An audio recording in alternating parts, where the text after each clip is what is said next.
जब भी कोई ग्रह गोचर परिवर्तन करता है, एक राशि से दूसरी राशि में परिवर्तन करता है या नक्षत्र में परिवर्तन करता है, तो हमारे जीवन में छोटे बड़े बदलाव होते हैं।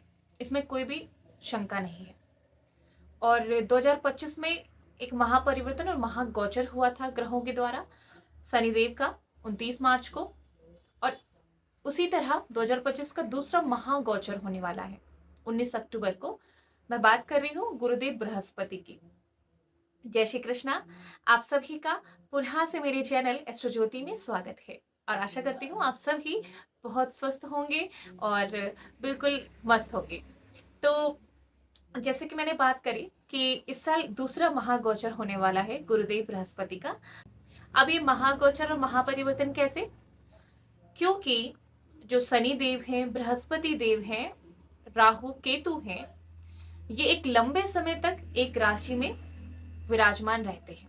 शनि देव लगभग 2.5 साल तक किसी राशि में विराजमान रहते हैं, बृहस्पति देव 1 साल तक और राहु केतु कम से कम 1.5 साल के लगभग विराजमान रहते हैं किसी एक राशि में। इसलिए ये महागोचर और महापरिवर्तन की संज्ञा इसे दी गई है। तो जैसे 19 अक्टूबर को जिस दिन दिवाली होने वाली है, उस दिन गुरु बृहस्पति गोचर कर जाएंगे कर्क राशि अपने उच्च राशि में। अब अभी वो वर्तमान में मिथुन राशि में गोचर कर रहे हैं, वहां पे विराजमान है, लेकिन 19 अक्टूबर को वो अपनी उच्च राशि कर्क राशि में गोचर कर जाएंगे। अब ये जो गोचर है, ये सभी 12 राशि के जातकों के जीवन पर प्रभाव डालने वाला है। जैसे कि मैंने पहले ही बताया कि जब भी कोई गोचर ट्रांजिशन होता है, तो हर किसी के जीवन पर इसका प्रभाव पड़ता है। उसका सबसे लॉजिकल अगर आपको आंसर चाहिए तो वो ये है कि हमारे जो शरीर है वो पंच तत्वों से बना हुआ है और जो प्लैनेट्स हैं वो भी अग्नि तत्व, वायु तत्व और जल तत्व की राशियां कही जाती है, उनसे ही वो प्लैनेट्स बने हैं। तो इसलिए हम पर पूरा पूरा प्रभाव होता है। अब गुरु बृहस्पति देव मैं पिछले वीडियोस में बता चुकी हूँ किसके कारक होते हैं, कुंडली में क्या क्या विचार किया जाता है गुरुदेव बृहस्पति से, तो वो सब हम जान चुके हैं पहले। अब ये धर्म, ज्ञान और संतान, भाग्य, इन सब के कारक गुरुदेव बृहस्पति होते। डिपार्टमेंट जो है ये सबका, ये गुरुदेव बृहस्पति के पास है। इसी क्रम में हम इस वीडियो में जो आगे चर्चा करने वाले हैं, वो हम काल पुरुष कुंडली की पहली राशि यानी कि मेष राशि के बारे में बात करने वाले हैं। हम सारी राशियों की बात करेंगे, लेकिन आज हम सिर्फ मेष राशि के बारे में बात करने वाले हैं और हमारी चर्चा जो वीडियो में है वो यही रहने वाली है। अब इस चार्ट में आपको दिख रहा होगा, मैं सब बता चुकी हूँ आपको। हो सकता है आपकी कुंडली में ये पहला नंबर जहां पे लिखा है, यहाँ पे 3 लिखा हो, 5 लिखा हो, 10 लिखा हो, वो लग्न के अनुसार होता है। लेकिन यहाँ पे हम चंद्र राशि के आधार पर बात कर रहे हैं। चंद्र राशि ये 1 नंबर लिखा है, यानी कि मेष राशि की बात चल रही है। और मेष राशि में जो बृहस्पति देव है, उनका गोचर जो होने वाला है, ये चौथा भाव। ये चौथा भाव आप देख सकते हैं, जो 4 नंबर लिखा हुआ है, ये कर्क राशि यहाँ पे बन रही है। तो कर्क राशि में ही गुरुदेव बृहस्पति का गोचर होने वाला है। अब थोड़ा सा जान लेते हैं चौथा भाव। वैसे मैं बता चुकी हूँ, पर थोड़ा सा रिकॉल करना जरूरी है, क्योंकि बहुत सारे व्यूवर्स शायद नए होंगे जिनको शायद ना पता हो।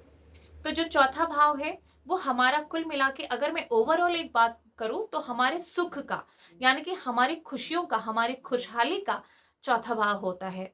देखिए, जैसे कि वाहन परचेज किया आपने, आपने प्रॉपर्टी परचेज की, इन्वेस्टमेंट किया, लेकिन आप उसको करके कितने संतुष्ट हैं, आपके अंदर सेटिस्फेक्शन कैसा है, वो सब चौथे भाव से देखा जाता है। यानी कि आप ये सब आपके पास जो सुख सुविधा आएगी, लग्जरियस के लिए चौथा भाव देखा जाता है। अगर ये सब आपके पास होगा तो आप कितने खुश रहने वाले हैं, क्योंकि बहुत सारे लोग हैं जिनके पास ये सब कुछ है लेकिन वो असंतुष्ट रहते हैं। लेकिन अब कितनी हैप्पीनेस आपके जीवन में रहने वाली, वो चौथा भाव दिखाता है। माता को चौथा भाव दिखाता है, माता से कैसा कनेक्शन होने रहने वाला है, संबंध रहने वाला है, माता का स्वास्थ्य है, उसके बारे में चौथा भाव दिखा। आपकी भूमि, भवन, वाहन, ये सब को चौथा भाव दिखाता है। यानी कि आपके जो मतलब मातृभूमि, आप एक और चीज से समझ सकती है, मातृभूमि जो है वो हमारी कुंडली का चौथा भाव दर्शाता है। तो यहाँ पे जब बृहस्पति देव आएंगे, तो बृहस्पति देव को चौथे भाव में अच्छा माना गया है ज्योतिष शास्त्र में। और जब वो उच्च राशि में हो, तो वो अति शुभ फलदायक हो जाते हैं। अब बात हम कर रहे थे मेष राशि की। मेष राशि की जातक जो उनकी चंद्र कुंडली है, अपनी लग्न कुंडली के अनुसार आप बृहस्पति देव की जो स्थिति है वो देख सकते हैं, किस भाव में बैठे, किस राशि में बैठे हैं, उसके अनुसार आपको फल मिलेगा। लेकिन मेष राशि की अगर चंद्र राशि की बात की जाए तो ये चौथे भाव में बृहस्पति देव विराजमान होंगे 19 अक्टूबर को, जो 3 दिसंबर तक मार्गी रहकर, यानी कि 46 दिन का जो ये टाइम पीरियड है, ये बहुत अच्छा रहने वाला है मेष राशि के जातकों के लिए। क्योंकि बृहस्पति देव जो हैं, ये कोई छोटा-मोटा परिवर्तन तो लाएँगे नहीं, बहुत सारी परिवर्तन, यानी कि आप अगर यहाँ पे हैं, तो ये यहाँ पे भी पहुँचा सकते हैं, और अगर आप यहाँ पे हैं, तो वो आपको यहाँ भी पहुँचा सकते हैं। तो गुरुदेव बृहस्पति पूरा-पूरा सक्षम है आपको ऐसा फल देने के लिए। तो जैसे चौथे भाव की हम बात कर रहे हैं, तो वहाँ पे क्या होगा कि आप कुछ भी परचेज़ कर सकते हैं इन 46 दिनों के अंतर्गत, कि जैसे आपको कोई गाड़ी खरीदनी है, आपको प्रॉपर्टी खरीदनी है, इन्वेस्टमेंट करना है कहीं पे प्रॉपर्टी को लेके, या कोई भी अपनी जो लग्ज़रियस उसमें इन्वेस्टमेंट करना है, अपनी सुख-सुविधा में करना है, अपनी माता के लिए कुछ करना चाहते हैं, तो ये जो समय रहने वाला है 46 दिन का, जब तक गुरुदेव मार्गी रहेंगे, क्योंकि 3 दिसंबर के बाद वो वक्री हो जाएँगे और मिथुन राशि में पुनः चल जाएँगे। वक्री का मतलब यहाँ पे समझ लीजिए, वक्री का मतलब होता है उल्टी चाल, जब कोई ग्रह चलता है, तो उसको वक्री स्थिति कहा जाता है।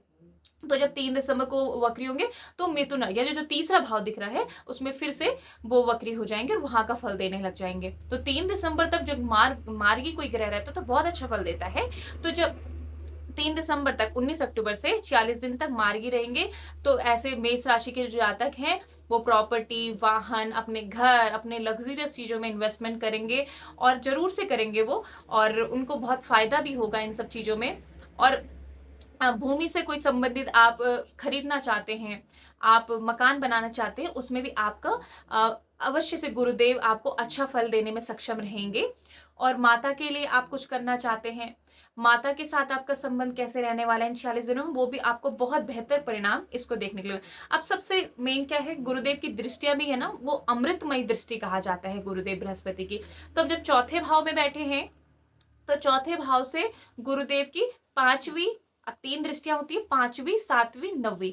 तो 5वीं दृष्टि से वो कहाँ देंगे, या चौथे से काउंट करेंगे, 1, 2 5वां, 6वां 3वां, और 7वां चौथा, और 8वां जो भाव है वो 5वीं दृष्टि गुरुदेव की यहाँ पे होगी। अब जब 5वीं दृष्टि से गुरुदेव वहाँ पे देखेंगे, तो 8वां भाव किसका होता है, गूढ़ रहस्यों का, आपका रिसर्च का, आपके अचानक जीवन में घटने वाली घटनाओं का 8वां भाव होता है। तो ऐसे व्यक्ति, जिन मेष राशि के जो जातक हैं, उनका क्या हो सकता है, वो किसी रिसर्च में जा सकते हैं, इन 46 दिनों में रिसर्च करना चाहते हैं, तो बहुत अच्छा समय रहने वाला है उनका। अचानक उनको धन लाभ भी हो सकता है, अचानक कहीं से संपत्ति से लाभ हो जाए, या उनके क्योंकि ये ससुराल पक्ष को भी दिखाता है 8वां भाव, तो ससुराल पक्ष से इनको जो है लाभ होने के वो दिखते हैं।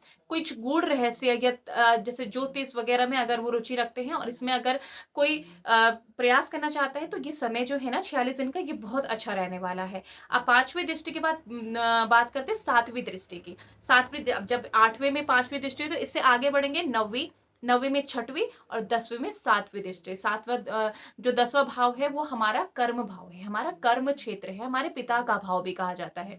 तो जब गुरुदेव की 7वीं, क्योंकि गुरुदेव की 7वीं और 9वीं दृष्टि सबसे उत्तम फलदायक मानी गई है, तो जब 10वें भाव में 7वीं दृष्टि से गुरुदेव देखेंगे, तो ऐसे व्यक्ति जो भी मेष राशि के जातक हैं, जो मैनेजमेंट से जुड़ी हुई, कम्युनिकेशन से जुड़ी हुई, काउंसलिंग से जुड़ी हुई, प्रोफेसर होंगे, टीचर होंगे, कुछ भी ऐसे व्यवसाय में हैं, ऐसे काम में हैं, तो उनके लिए ये समय बहुत अच्छा रहने वाला है, क्योंकि उनको पदोन्नति भी मिल सकती है। अगर किसी के पास कुछ ऐसा नहीं था, नौकरी नहीं थी, तो उनको वो इस फील्ड में नौकरी भी मिल सकती है। तो ये जो सारे मैंने आपको फील्ड बताए, इससे जुड़े हुए जो है, या जिनको ऐसे फील्ड में ट्राई करना है, तो ये समय ना आपके लिए बहुत अच्छा रहने वाला है, बहुत उत्तम रहने वाला है, आप ज़रूर से कर सकते हैं। अब अगर हम बात करें 9वीं दृष्टि की, जो बहुत ही अमृतमयी दृष्टि होती है गुरुदेव बृहस्पति की, उसका 9वीं दृष्टि पड़ने वाली है, 9वीं 7वीं हमने यहाँ पे 10वें भाव पे, तो 11वीं में 8वीं, और 12वें में 9वीं दृष्टि। 9वीं दृष्टि 12वें में, यानी मोक्ष के भाव में पड़ रही है। मोक्ष में गुरुदेव बृहस्पति की खुद की राशि रहती है। तो जब गुरुदेव बृहस्पति नौवीं दृष्टि 12वें उसमें तो आपके ना आप ट्रैवल प्लान कर रहे हैं कुछ समय से कि आपको विदेश जाना है या आप कोई तीर्थ यात्रा भी प्लान कर रहे थे या कुछ भी, तो आप इस दौरान आपकी यात्रा होने वाली है, लंबी यात्रा के भी आपके योग बन सकते हैं। आपके पैसे जो धन है वो व्यय तो होगा, लेकिन कैसे होगा? आपकी सुख-सुविधाओं पे व्यय हो सकता है। आपके जो अच्छी-अच्छी जगह आप घूमना चाहते थे, बहुत लंबे समय से योजना बना रहे थे और बन नहीं पा रही थी, इन सब में आपका व्यय जो धन है, वो व्यय होगा और इनकम भी आपकी होने वाली है अच्छी, और वो व्यय जो है, वो ऐसी जगह पे आपका होने वाला है। बस आपको ध्यान क्या रखना है, जो थोड़ा-सा मैं आपके लिए बताऊँगी। अगर ये उन सब के लिए है, क्योंकि अब हर किसी की कुंडली में जिस तरह बताया मैंने, बृहस्पति देव चौथे भाव में, तो मेष राशि वालों के सबके चौथे भाव में तो नहीं होंगे। तो अब अपनी कुंडली के अनुसार भी आपको देखना है कि बृहस्पति देव की आपकी कुंडली में कैसी स्थिति है, क्योंकि उसके अनुसार ही आपको फल मिलेगा।